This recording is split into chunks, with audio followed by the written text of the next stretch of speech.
Hi there, my name is John Green, this is Crash Course World History, and today we're going to talk about Alexander the Great, but to do that we're going to begin by talking about ideals of masculinity and heroism and Kim Kardashian and the situation. Mr. Green!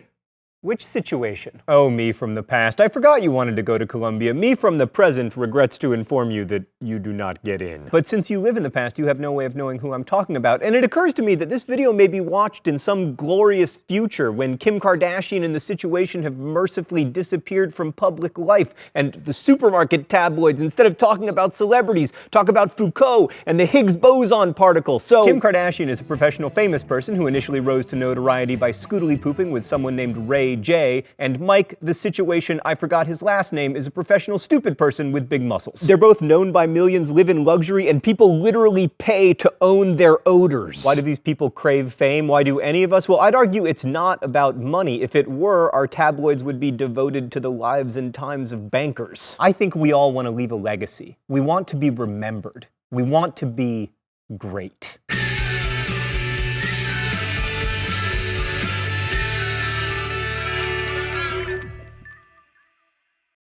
For a long time, history was all about the study of great men, and it was common to call people the great, although these days historians are less likely to do that because they recognize that one man's great is generally another man's terrible. And also the great has some misogynistic implications, like it's almost always men who are called the great. You never hear of Cleopatra the Great or Elizabeth the Great. Sure, there's Catherine the Great of Russia, but for her masculine greatness, she was saddled with the completely untrue rumor that she died trying to scootily poop with a horse. Saddled? Get it? Anybody? Saddled with the rumor. Anyway, they could have soiled Catherine the Great's name just by telling the truth, which is that, like so many other great men and women, she died on the toilet. Get it? Soiled. Toilet. Yes.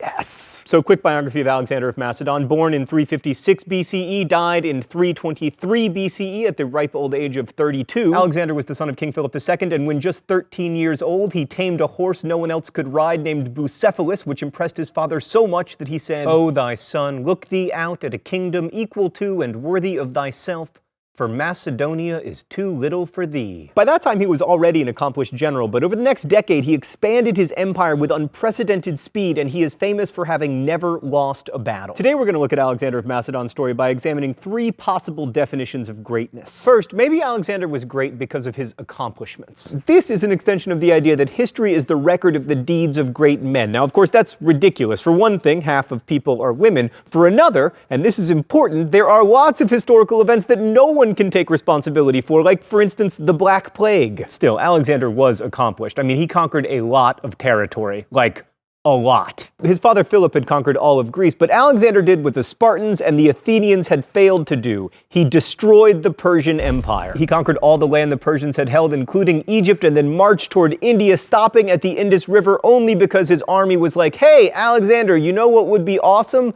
Not marching." Also, Alexander was a really good general, although historians disagree over whether his tactics were truly brilliant or if his army just happened to have better technology, specifically these extra long spears called sarissas. But much of his reputation as a general, and his reputation in general, anybody? Puns? Maybe I should stop? Okay. Is because of Napoleon. Napoleon, like many other generals through the millennia, was obsessed with Alexander the Great, but more on that in a moment. That said, Alexander wasn't very good at what we might now call empire building. Alexander's empire is definitely visually impressive, but it wasn't actually much of an empire. Like, Alexander specialized in the tearing down of things, but he wasn't so great at the building up of institutions to replace the things he'd torn down. And that's why pretty soon after his death, his empire broke into three empires called the Hellenistic kingdoms. Each was ruled by one of Alexander's generals, and they became important dynasties: the Antigonids in Greece and Macedonia, the Ptolemies in Egypt, the Seleucids in Persia, all of which lasted longer than Alexander's empire itself. A second kind of greatness, maybe Alexander was great because he had an enormous impact on the world after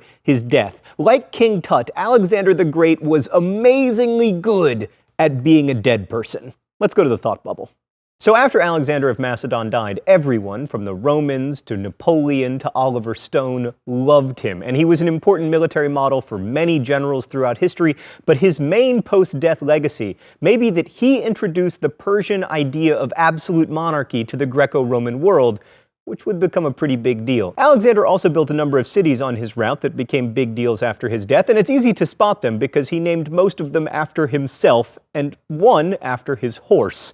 The Alexandrian Egypt became a major center of learning in the classical world and was home to the most amazing library ever, which Julius Caesar probably accidentally burned down while trying to conquer a bunch of land to emulate his hero, Alexander the Great. Plus, the dead Alexander had a huge impact on culture. He gave the region its common language, Greek, which facilitated conversations and commerce. Greek was so widespread that archaeologists have found coins in what is now Afghanistan with pictures of their kings with the word king written beneath the pictures in Greek. This is also why, incidentally, the New Testament was eventually written in Greek. Although Alexander was mostly just conquering territory for the glory and heroism and greatness of it all, in his wake emerged a more closely connected world that could trade and communicate with more people more efficiently than ever before.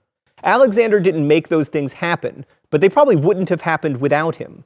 But here's a question. If you're watching Jersey Shore and get so involved in the situation's romantic conquest that you leave the bathwater running, thereby flooding your apartment, and you have to call a plumber, and the plumber comes over and you fall in love with him and get married and live happily ever after, does that make the situation responsible for your marriage? Thanks, Thought Bubble. Okay, a third definition of greatness. Maybe Alexander is great because of his legend. Since no accounts of Alexander were written while he was alive, embellishment was easy.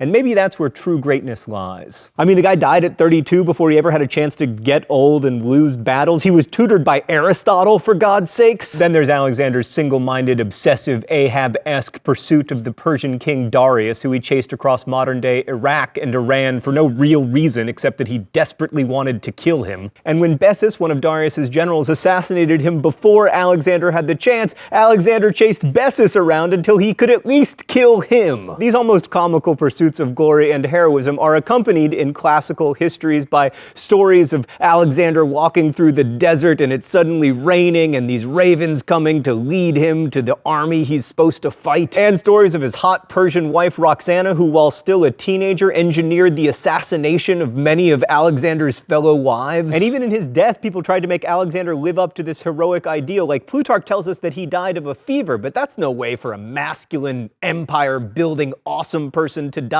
So rumors persist that he died either of alcohol poisoning or else of assassination-y poisoning. I mean, no great man can die of a fever. Speaking of great men, it's time to strip down for the open letter. So elegant. But first, let's see what's in the secret compartment today. Oh, it's Kim Kardashian's perfume. Thanks, Stan. I'll wear this. I'll check it out. I'll give it a try. Wow, that is... It's like all the worst parts of baby powder and all the worst parts of cat pee. An open letter to the ladies.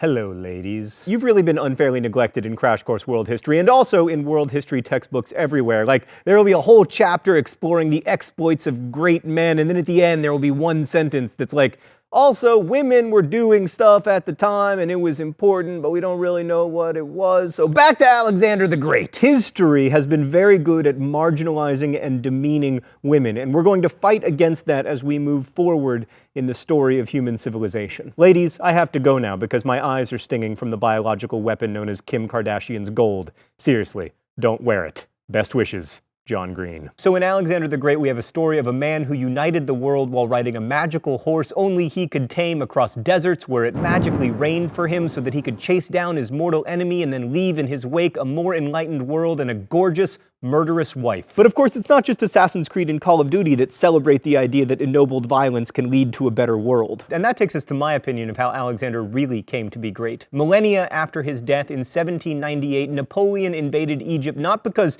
he particularly needed to invade Egypt, but because he wanted to do what Alexander had done. And long before Napoleon, the Romans really worshipped Alexander, particularly the Roman general Pompey, aka Pompeius Magnus, aka Pompey the Great. Pompey was so obsessed with Alexander that he literally tried to emulate Alexander's boyishly disheveled hairstyle. In short, Alexander is great because others decided he was great, because they chose to admire and emulate him. Yes, Alexander was a great general. Yes, he conquered a lot of land. The situation is also really good at picking up girls of a certain type. And Kim Kardashian is good at...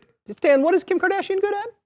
We made Alexander great, just as today we make people great when we admire them and try to emulate them. History has traditionally been in the business of finding and celebrating great men, and only occasionally great women. But this obsession with greatness is troubling to me. It wrongly implies first that history is made primarily by men, and secondly that history is made primarily by celebrated people, which of course makes us all want to be celebrities. Thankfully, we've left behind the idea that the best way to become an icon is to butcher people and conquer a lot of land, but the ideals that we've embraced instead aren't necessarily worth celebrating either. All of which is to say, we decide what to worship and what to care about and what to pay attention to. We decide whether to care about the situation. Alexander couldn't make history in a vacuum, and neither can anyone else. Thanks for watching. I'll see you next week.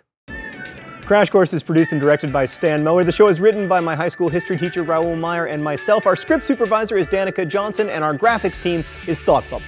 Last week's phrase of the week was If you want to take a guess at this week's phrase or suggest new ones, you can do so in comments. If you have questions about today's video, you can also ask those in comments, and our team of historians will attempt to answer them. Thanks for watching Crash Course, and as we say in my hometown, don't forget to be awesome.